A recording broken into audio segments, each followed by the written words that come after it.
Voormalige AC Milan en Chelsea-aanvaller George Weah is op donderdag 28 december geïnstalleerd als president van Liberia.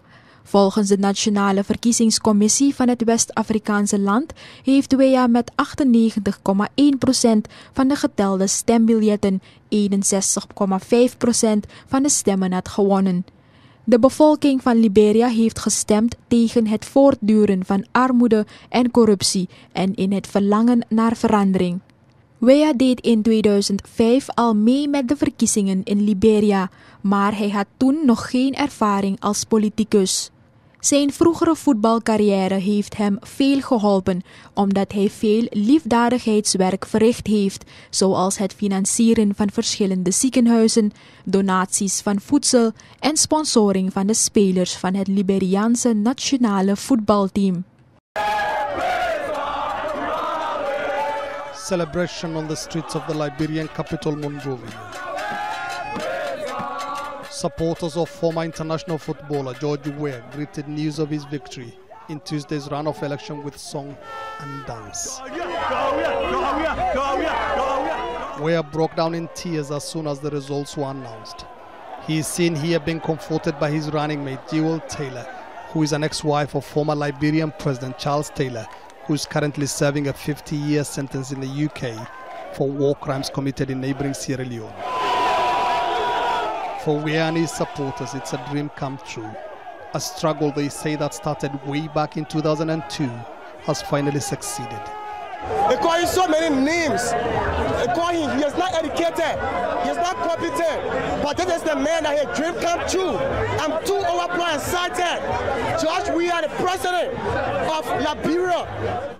The Electoral Commission had just announced the preliminary results. The overall percentage is CDC, thank you, Mr. President, is 61.5% for the CDC and 38.5% for the United Party now. His opponent and current Vice President Joseph Waakhond says he has had deep misgivings about the elections from the beginning. He contested the results of the first round and supported a case taken to the Supreme Court by the candidate who came third in the race. We're going into an election that we knew from start. It had a lot of problems. We were not satisfied with whether or not the instructions of the Supreme Court were followed.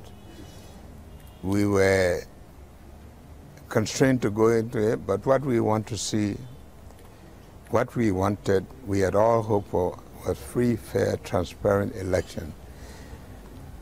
I doubt seriously if that is what we're going to get. The Vice President and his Unity Party have not said whether they will challenge the results in court. George Weah is set to succeed Ellen Johnson Sirleaf, Africa's first elected female president, who led Liberia for the past 12 years. She is credited with presiding over the longest period of uninterrupted peace in Liberia since 1989. George Weah played for a string of football clubs including AC Milan, Chelsea and Paris Saint-Germain. He is the only African footballer to have won the FIFA World Player of the Year. George Weah's victory in the presidential race is attributed mainly to his support base within the country's youth, who account for up to 60% of the population. He grew up in one of Monrovia's slums, and his success against all odds appeals to many in what is one of the world's poorest countries. George Weah entered politics after his retirement from football in 2002 and is currently a senator in Liberia's parliament. It will be the first time since 1944 that Liberia, founded by freed U.S. slaves in the 19th century, will have transfer of power from one elected president to another. Mohamed Ado, Al Jazeera, Monrovia, Liberia.